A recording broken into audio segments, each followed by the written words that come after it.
Let's take a quick look at the auction results from the second Walter J. Husak collection of large cents and the Liberty Cap Foundation that was able to raise $6.8 million.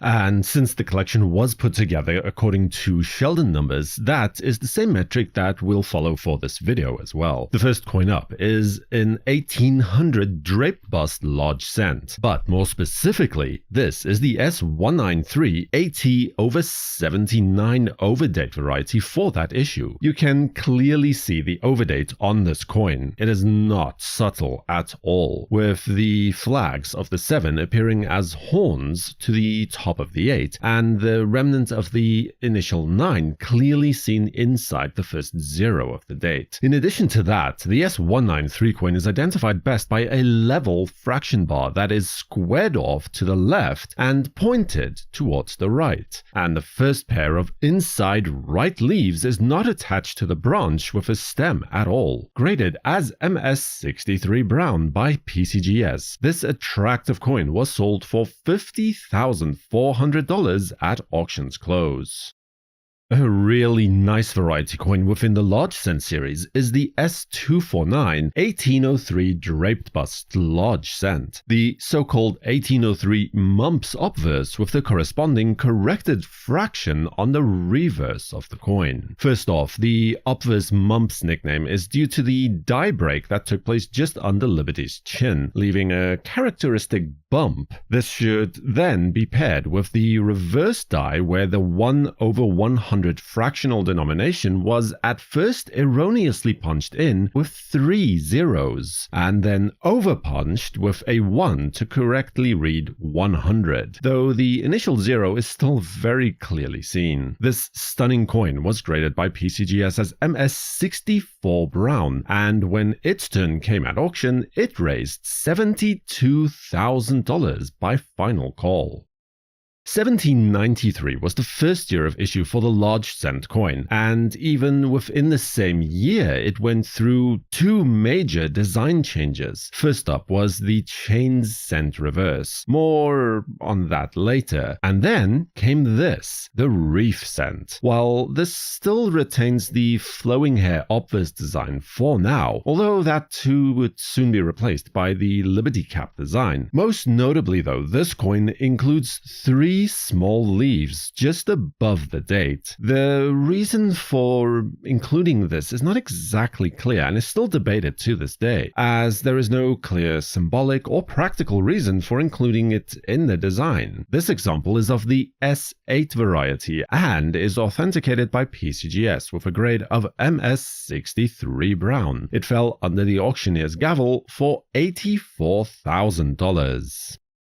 Another drape bust large cent, and here again it is an overdate variety. This time though it is the 1807 small 7/6 variety, where once again you can clearly see the underlying number 6 in the date where the 7 has been overstruck. Moreover though, this is the S272 small 7 type for this overdate, which is easily distinguished from the S73 large 7 overdate by the fact that the small 7 variety touches Liberty's drapery at the top and the large one does not. In addition, the number 1 of the date is blunted and almost touches her hair, as opposed to a pointed one that is spaced away from Liberty's locks. Graded as AU55 by PCGS, this coin was sold for a total price of $126,000 at auction.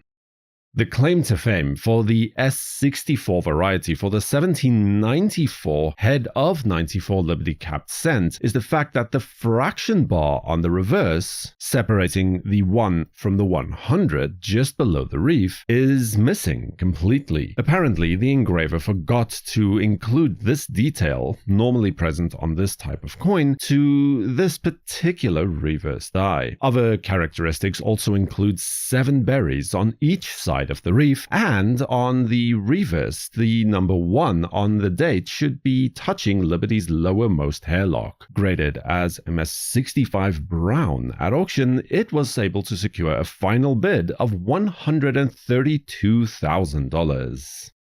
Now, let's look at a wonderful example of the Liberty Cap large cent, the 1794 reverse of 94 S42 variety.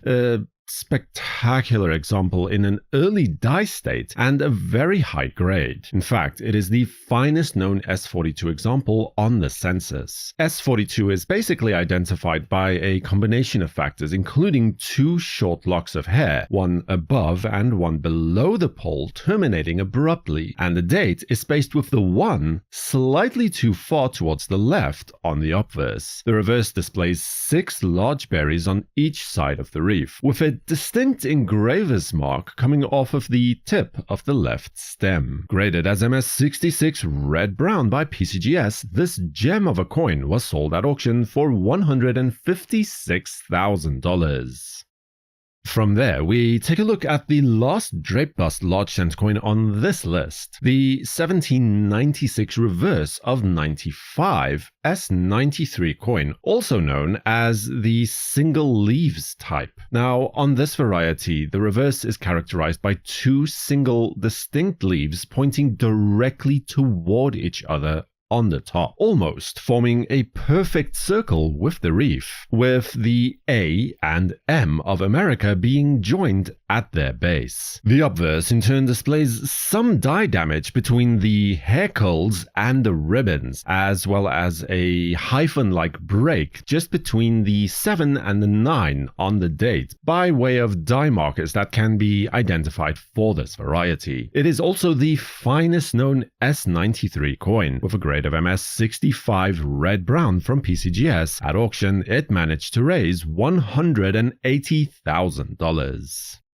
And then, for the coin that started it all, the 1793 chain cent, so called for the 15 interlocking links on the reverse design that resembles a chain, originally meant to represent the 15 states that had been admitted to the Union up to that point. This coin is the S1 or Ameri variety, where the word America is inexplicably abbreviated simply to Ameri on the coin's reverse. The reason this was done remains a matter of speculation, as there was clearly enough room for the 2 more letters. Graded by PCGS as AU58, it secured a final price at auction of $348,000.